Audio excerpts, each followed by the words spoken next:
Gel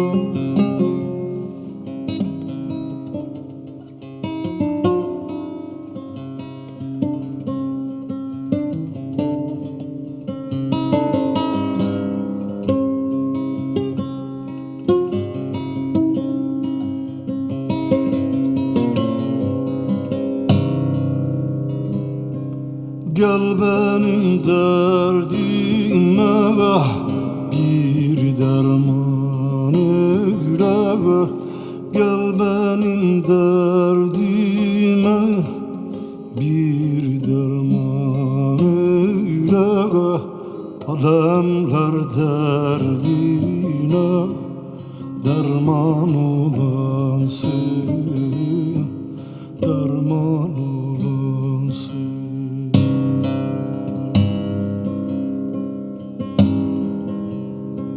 Cihanın ahiri hem de evveli velayet mülküne derman olansın.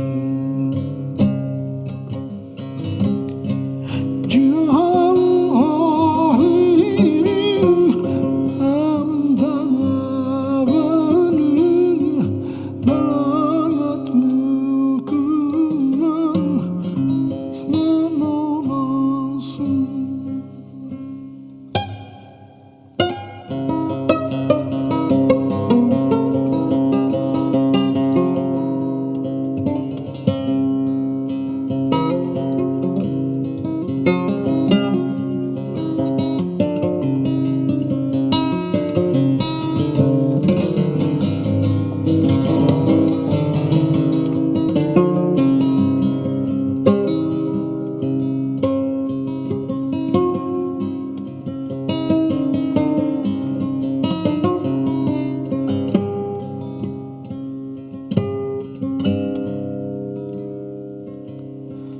Pir Sultan Abdal'ın meydanda merdin.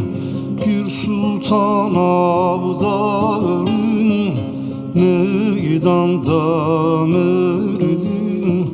Her nere baktımsa hep seni gördüm, pirimi gördüm.